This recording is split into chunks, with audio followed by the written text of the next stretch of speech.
London से पैतृक गांव गाजीपुर दिलदार नगर के रक्सहा आए दानिश खान ने कहा, जिंदगी में एक मकसद लेकर चलना चाहिए। उन्होंने कहा, पत्रकार का जीवन रोमांच से भरपूर होता है। ऐसे लोगों से जुड़ें जिनसे कुछ सीखने को मिले।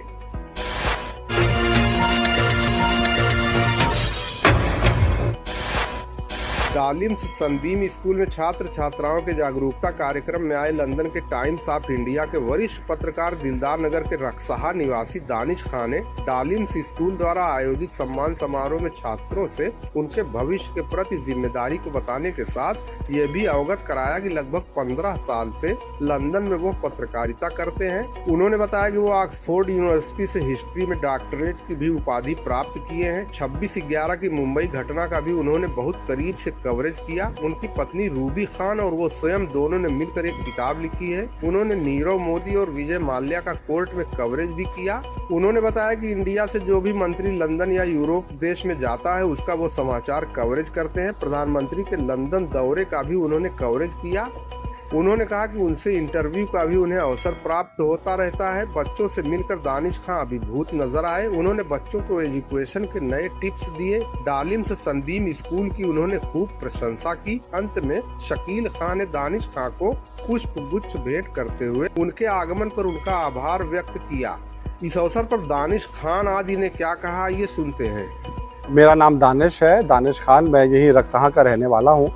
मेरा पैतृक गांव है रक्सहा और यहाँ मैं डालिम्स सनबीम में आया हूँ, जो रक्सहा का ही एक स्कूल है। यहाँ मैं पत्रकारिता से जुड़ा हुआ था भारत में। अब पिछले 15 वर्षों से लंदन में रहता हूँ। वहाँ से भी मैं पत्रकारिता का जो मेरा सिलसिला है वो जारी रहा है और उसके साथ साथ मैंने यूनिवर्सिटी ऑफ ऑक्सफोर्ड से हिस्ट्री में PhD भी की है, डॉक्टरेट की डिग्री हासिल की। दानिश जी, यूँ कहने की गाजीपुर से लेकर लंदन तक का सफ़र, ये कैसा रहा आपको? आज यहाँ आप डालिम्स सनबीम स्कूल में भी आए हैं, अपने बच्चों को एक अच्छा जो इंस्पिरेशनल स्पीच दी है, बहुत ही अच्छी। क्या कहना चाहेंगे आप? देखिए, मुझे बड़ी खुशी है कि मैं डालिम्स सनबीम में यहाँ आने का मुझे अवसर मिला और मैं आ सका, क्योंकि जैसा कि मैंने कहा, ये मेरे गांव, मेरे ख़ानदान के फाउंडर हैं। इनके जो मरहूम शब्बीर भाई जो थे, उनका एक सपना था, एक स्वप्न उन्होंने जो देखा था, उसको आज तामीर में देखते हुए मुझे बहुत अच्छा लगा। और शकील भाई जो हैं अब इसको आगे बढ़ा रहे हैं इस काम को। तो स्टूडेंट से मिलके मुझे बहुत अच्छा लगा, क्योंकि देखिए, ये वो समय है, ये वो वक्त होता है जब बच्चे अपने आगे के भविष्य के बारे में सोचते हैं और उस पर जोर देते हैं। तो उस वक्त अगर उनसे बात किया जाए, उनको एक रास्ता दिखाया जाए, एक जो है रोड दिखाया जाए, तो उससे बड़ी खुशी की बात और कुछ नहीं हो सकती है। तो जिस वजह से मैं यहाँ आया हूँ, उसका एक मेन मकसद यही था कि मैं बच्चों से मिल सकूँ और सनबीम डालिम स्कूल को नज़दीक से देख सकूं, जो शब्बीर भाई का सपना था और शकील भाई जिसे आगे बढ़ा रहे हैं। तो बहुत खुशी हुई मुझे यहाँ आकर। मैंने अपने अनुभव शेयर किए बच्चों से, यहाँ अपने एक्सपीरियंस शेयर किए as a journalist, as a historian, और जो पत्रकारिता का मेरा सफ़र रहा है उसके बारे में भी मैंने कुछ बातें की यहाँ। आप एक जर्नलिस्ट भी हैं, आपने बड़े बड़े मुद्दों पर काम भी किया है। आपने 26/11 के हमले से लेकर के और नीरव मोदी और विजय माल्या तक के हिंदुस्तान छोड़ के भागने के ऊपर जो है काम किया है। ऐसा इसमें क्या विशेष रहा? जी देखिए, पत्रकार का जो जीवन रहता है वो रोमांच से भरपूर रहता है। आप जो लोग पत्रकारिता में हैं उन्हें पता है इस चीज़ का, और अगले दिन क्या कवर करना है ये आपको भी इस बारे में इल्म नहीं रहती है। तो मैंने ये बखूबी अपने रोज़मर्रा की ज़िंदगी में भी देखा है। जैसा आपने कहा, जब 26/11 का जो दर्दनाक वाक़या हुआ, उस वक्त मैं बम्बई में था, मैं टाइम्स ऑफ इंडिया से जुड़ा हुआ था, तो मैंने वो इवेंट को बहुत करीब से कवर किया है। और उसके साथ साथ UK में रहते हुए मैं यूरोप के तमाम मुल्कों में गया, जहाँ पर भारत के जो मंत्री या दूसरे जो बड़े अधिकारी वहाँ पर UN हो या दूसरे बायलैटरल मीटिंग्स हो उसमें आए, फ्रांस हो या जर्मनी हो, नॉर्वे, इन तमाम देशों में मैं गया और इन सब विज़िट्स को कवर किया। प्रधानमंत्री नरेंद्र मोदी की भी विज़िट्स हुई, फॉरेन विज़िट्स, काफ़ी कुछ विज़िट्स मैंने कवर किया है। फिर से जो क्लाइमेट समिट हुआ था ग्लासगो में, वहाँ भी मैंने शिरकत की। तो एक बहुत अच्छा अनुभव रहा है और इन्हीं सब अनुभवों से प्रेरित होकर मैंने और मेरी वाइफ जो हैं रूही खान, हम लोगों ने मिल के एक किताब लिखी, escaped true stories of Indian fugitives abroad, जिसमें हमने विजय माल्या, नीरव मोदी समेत काफ़ी ऐसे लोगों को चिन्हित किया जो भारत छोड़कर लंदन में आ बसे ताकि बेसिकली कोर्ट को अवॉइड कर सके, पुलिस एजेंसीज़ को अवॉइड कर सके। तो उनकी कहानियाँ हमने उजागर की। तो एक्सपीरियंस काफ़ी अच्छा रहा है, मगर उसके साथ साथ मैं एक हिस्टोरियन भी हूँ। जैसा कि मैंने कहा, ऑक्सफोर्ड से मैंने PhD भी की है, उसमें भी मेरी रुचि है। मैंने स्टूडेंट्स को ऑक्सफोर्ड यूनिवर्सिटी में पढ़ाया भी है और भी अन्य संस्थाओं में मैंने पत्रकारिता के साथ साथ पढ़ाने का भी काम किया।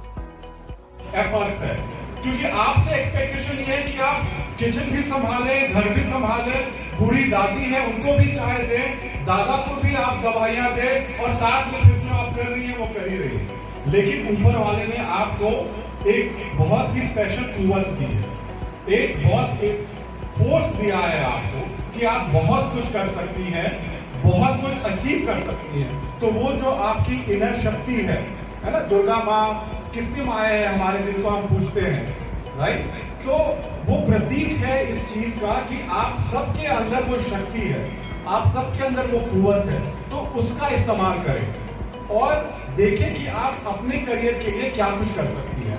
मैं मुख्तसर बहुत कम शब्दों में अपने बारे में बता दूं। मेरी जो ग्रेजुएशन है मैंने मुंबई से किया, मुंबई यूनिवर्सिटी से BCom किया। उसके बाद मुझे बचपन से शौक था पत्रकारिता का, किया जर्नलिज्म में, और फिर मैं मुंबई में टाइम्स ऑफ इंडिया और मिडडे अखबार से जुड़ा। उसके बाद मैं 2009 में मैं लंदन गया, वहाँ से मैंने मास्टर्स किया किंग्स कॉलेज लंदन से, और उसके बाद मैंने यूनिवर्सिटी ऑफ ऑक्सफोर्ड से PhD की हिस्ट्री में, और साथ साथ मैं पत्रकारिता से भी जुड़ा रहा। लंदन में जो है बहुत सारे भारतीय मूल के लोग लंदन भाग जाते हैं जब उनके खिलाफ यहाँ पे केस होता है। तो शायद आप लोगों ने सुना होगा विजय माल्या, नीरव मोदी, ये लोग जो भारत से भाग के लंदन चले गए। तो भारत सरकार ने क्या कोशिशें की उनको दोबारा भारत लाने के लिए, इस पर बहुत दिनों तक वहाँ कोर्ट केसेस हुए। तो मैंने वो कोर्ट केसेस कवर की, मेरी जो वाइफ है वो भी जर्नलिस्ट है, सहाफ़ी है, उन्होंने भी कवर किया। फिर हमने उसके ऊपर एक किताब लिखी।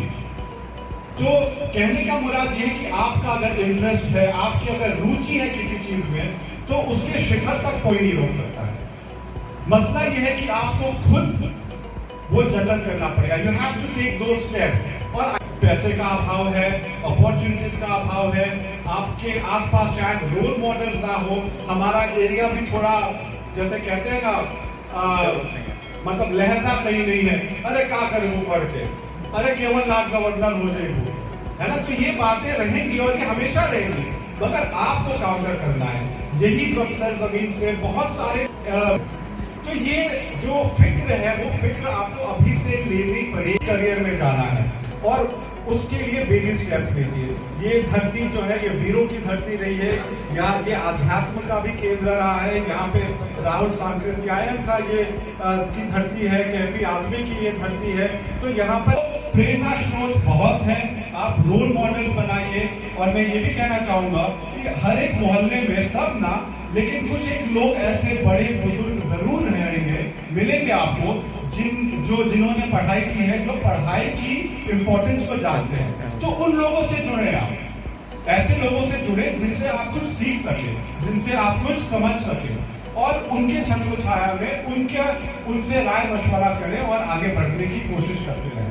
ये बहुत, इसकी बाद की जो जिंदगी है, जो प्रैक्टिकल लाइफ है, उसमें आप क्या कर सकते हैं, उस पर हमेशा गौर फिक्र करिए। समय बहुत इंपॉर्टेंट है। वक्त एक दफा जो चले जाते हैं वो वापस नहीं आता है। इस साल आप 14 वर्ष के हैं, अगले साल आप सब लोग 15 के हो जाएंगे। अब आप सोचेंगे कि मैं 14 में, अगर 14 वर्ष में जो मैं ये सब्जेक्ट ले सकती थी, मैं ये पढ़ाई कर सकती थी, वो अब मुमकिन नहीं है। वो आपको 15 वर्ष में ही करना पड़ेगा। तो समय जो बीत जाता है वो वापस नहीं आता है। तो टाइम मैनेजमेंट वेरी इंपॉर्टेंट। अब अशोक साहब थे यहाँ पर, इससे पहले उनको कोर्ट जाना था। अगर टाइम मैनेजमेंट नहीं करेंगे तो नहीं हो पाएगा। आपकी प्रिंसिपल साहिबा हैं, टाइम टेबल बनाती होंगी, वर्कआउट करती होंगी कि ये टीचर फला तारीख को फला क्लास में आएगा, इतने बजे से इतने बजे तक।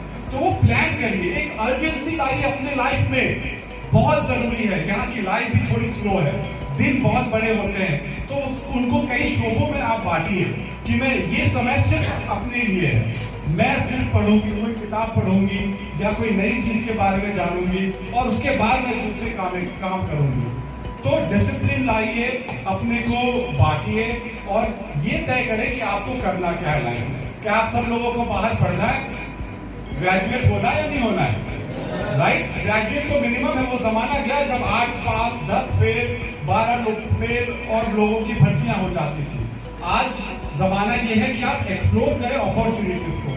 गवर्नमेंट में जॉब्स है, प्राइवेट सेक्टर में जॉब्स है, आगे की पढ़ाई आप और भी कहीं जाके कर सकते हैं। हमारे देश के नौजवान दुनिया के हर कोने में मौजूद हैं।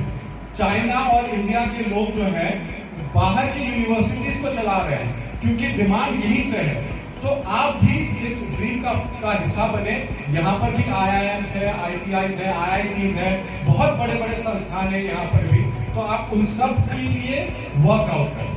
तो जो यहाँ पर आए हुए हैं, I am very glad to see this gathering and that I am a part of this particular gathering where I have the opportunity to share some of my thoughts, some of my feelings. As Shakil Bhai said, it's very important to have a target in mind. And Ashok Mishra ji will know target is very important. When you're using your firearm, you need to have a target and your eyes should be on the target. The same way, all of you students must have a target. That could be in the shape of a career goal. It could be in terms of educational achievement. It could also be in terms of a particular career that you want to enter. Once you identify that target, you have to work towards it. And you need to take tiny steps. जैसे बच्चा छोटा रहता है, तो वो फौरन भागने नहीं लगता है। भागता है बच्चा फौरन, क्या होता है बच्चे के साथ? It takes baby steps. पहले दोनों हाथ, दोनों पैर, धीरे धीरे and then they stand up. तो उसी तरह से you have to take your baby steps. यहाँ पे आप इम्तिहान दे रहे हैं, मगर जिंदगी का जो इम्तिहान है, जो इस स्कूल परिसर से बाहर है, उस इम्तिहान के लिए आपने क्या तैयारी की है, ये जगह है आपको वो बेस देगा, सिर्फ बेस देगा। अब यहाँ से निकलने के बाद what will you do is entirely dependent on you. मैं थोड़ा सा वक्त करियर के बारे में देना चाहता हूँ। आप जैसे देख रहे हैं अशोक साहब यहाँ पर हैं, यूनिफॉर्म में हैं। जब मैं भी छोटा था तो एक चाह थी कि मैं पुलिस ऑफिसर बनूंगा। तो एक चाह रहनी चाहिए, आप सब में रहनी चाहिए। वकील तो वकालत की डिग्री है, पुलिस तो आपको IPS एक गोल है, स्टेट सर्विसेज एक गोल है, सब इंस्पेक्टर एक एंट्री पॉइंट है। तो इन सब चीजों के बारे में जानकारी लीजिए, गैदर इंफॉर्मेशन। अब आप कहेंगे कि अरे इतना सारा करियर ऑप्शन है, कैसे ले इंफॉर्मेशन? आप सब लोग मोबाइल फोन इस्तेमाल करते हैं या नहीं जी? और फिर आप उसका व्हाट्सएप का उपयोग करते हैं। आपकी बहन बाहर है, पिताजी कहीं और गए हुए हैं, भाई कहीं और रह रहा है, तो आप कम्युनिकेट करते हैं। उसी तरह वही मोबाइल का आप इस्तेमाल करें, गूगल सर्च करें, करियर ऑप्शंस के बारे में जानें।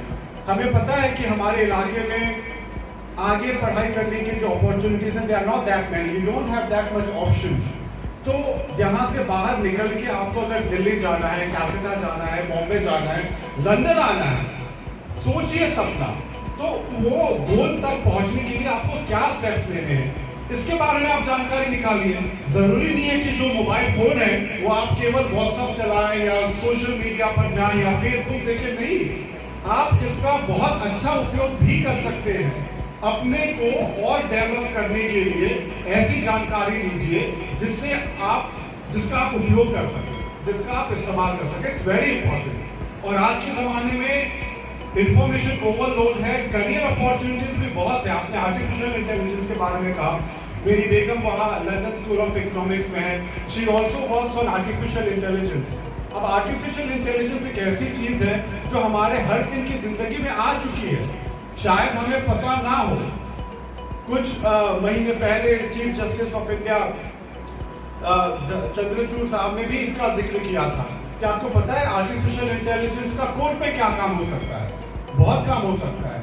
भारत एक बहुत ही बड़ा देश है और तरह तरह की भाषाएं यहाँ बोली जाती हैं, लेकिन आज के तारीख में जो सुप्रीम कोर्ट के प्रोसीडिंग्स है और बहुत सारे हाई कोर्ट के प्रोसीडिंग्स है वो अंग्रेजी में होती है। अब अंग्रेजी सिर्फ एक भाषा है, जिस तरह से हिंदी, उर्दू, बंगाली, तमिल, कन्नडा है, उसी तरह से अंग्रेजी भी एक भाषा है, मगर वो एक ग्लोबल भाषा है, तो उसकी अहमियत थोड़ी ज्यादा है। आर्टिफिशियल इंटेलिजेंस का इस्तेमाल करके जो कोर्ट जजमेंट्स है, वो कोर्ट जजमेंट्स विभिन्न भाषाओं में भी आ सकती हैं। अब आप जरा सोचिए कि अगर ऐसी मशीन है उपलब्ध, तो उसमें कुछ खराबी भी होगी, उसमें कुछ खामियां भी होगी, तो उसको कैसे दुरुस्त किया जा सके, उसको बेहतर कैसे किया जा सके, ये भी एक फील्ड है आईटी का। तो पहले जो कंपनीज थे, टीसीएस, इंफोसिस, जो अभी भी है, वो सॉफ्टवेयर प्रोवाइड करते थे। अब आज का युग आ गया है चिप का, आर्टिफिशियल इंटेलिजेंस का। तो आप सर्च करिए इसके बारे में, मोबाइल फोन उठाइए और सर्च करिए उसके बारे में, पता लगाइए उसके बारे में कि ये क्या चीज है, ये कौन सा जंतु है आर्टिफिशियल इंटेलिजेंस। ज्यादा समय नहीं लगेगा आपको। इंटरनेट ने डेमोक्रेटिक ट्रेडिशन को मजबूत करने के लिए बहुत बड़ा जरिया दिया है। आप उसका अच्छा प्रयोग करें। मैं क्षेत्र में बहुत जगह घुमा, लोग कहते हैं कि अरे इंटरनेट, मोबाइल फोन बच्चों की जिंदगी खराब कर रहा है। और मिश्रा साहब बताएंगे, बहुत सारे क्राइम भी अब आजकल हो रहे हैं इंटरनेट के जरिए, मगर वो सिर्फ एक पहलू है, वो सिर्फ एक पहलू है। मेरी अपील ये है कि हम मोबाइल टेक्नोलॉजी को नजरअंदाज नहीं कर सकते। You can not work with your mobile phone, so why not use it productively, why not make the most of what is available for you. तो आप कुछ बच्चियां हैं जिनके चाचा, मामा, खाला बॉम्बे में रहते होंगे, कलकत्ता में होंगे, दिल्ली में होंगे, पटना में होंगे, वहां पर एटलीस्ट पढ़ने लिखने की सुविधा ज्यादा है यहाँ से। तो आप यहाँ स्कूल में हैं, जब तक शकील साहब का स्कूल और जो उनके स्टाफ है, प्रिंसिपल मैडम यहाँ पर है, जब तक ये लोग आपको सपोर्ट कर रहे हैं, उसका पूरा इस्तेमाल करें, मगर उसके आगे की भी सोचें, what else can you do, और आप खुद डिसीजन लें, ऑफकोर्स अपने माँ बाप के राय मशवरे से, मगर आप में वो खुद ललक होनी चाहिए, वो जिज्ञासा होनी चाहिए जानने की, चीजों के बारे में समझने की। ये आपको कोई दूसरा नहीं देगा, ये आप खुद अपने से आपको इसके ऊपर जतन करना पड़ेगा। जो लोग कहते हैं the biggest enemy is with in you, आपके अंदर खुद आपका सबसे बड़ा दुश्मन है। आप अगर उसके ऊपर कंट्रोल पा सकेंगी तो लाइफ आपके लिए बहुत आसान है। और इसमें हमारी जो बेटियां हैं, बहनें हैं, उनके लिए तो डबल एफर्ट्स है, क्योंकि आपसे एक्सपेक्टेशन ये है कि आप किचन भी संभालें, घर भी संभालें, बूढ़ी दादी है उनको भी चाय दें, दादा को भी आप दवाइयाँ दें, और साथ में फिर जो आप कर रही हैं वो कर ही रही है। डालिम सनबीम विद्यालय की तरफ से और इस प्रांगण में आए हुए हमारे खास मेहमान, मुख्य अतिथि, हमारे साथ रहे हुए उस नौजवान को मैं सबसे पहले तहे दिल से शुक्रिया अदा करूंगा, जो लंदन में भी हैं और दिलदार नगर में भी हैं। लोग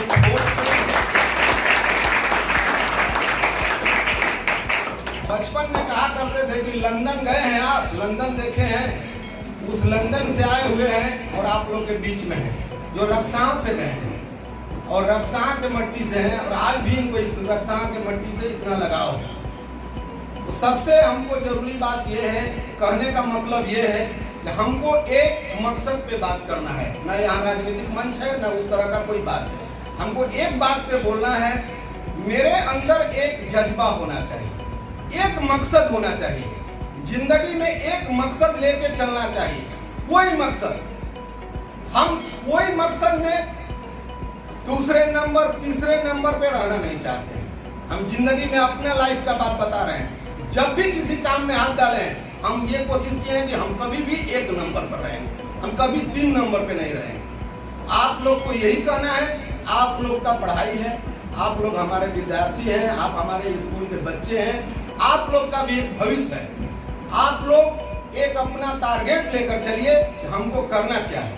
हमारा मेन उद्देश्य है कि हमारे विद्यालय के बच्चे जाएं और हाई स्कूल, इंटर का अगर रिजल्ट आए तो इतना टॉप आए, इतना टॉप आए कि जिला में मेरा भी नाम हो कि 1 नंबर का जिला का विद्यालय में मेरा बच्चा गया है। बात का खुशी होना चाहिए। ये तो सम्मान समारोह है, लेकिन इसमें बहुत कुछ बोलना नहीं, लेकिन बोलना यही है कि मेरे बच्चे इतना तैयारी करें, इतना पढ़ें कि मुझे भी लगे कि नहीं, मैं जो मेरे गार्जियन, मेरे अभिभावक, मेरे बड़े भाई थे, हम लोगों ने अपने जीवन में जो काम किया और जो करके वो गए, वो यही सपना है इस इलाके में हम लोग ऐसा चीज दें, ऐसा काम करें कि उसका जो है कहीं ना कहीं एक मिसाल बने। जैसे लंदन में दानिश भाई ने एक मिसाल बनाया, रक्षा में आया, मिसाल बना, कमसार में बना कि भाई दानिश भाई लंदन से आए हैं। हम लोग भी सोच रहे हैं दालिम सनबीम विद्यालय से एक छात्र एक छात्राएं ऐसा भी जाए कि लगे नाम हो पेपर में कि नहीं कोई मेरे विद्यालय से पढ़ के गया है। ये होने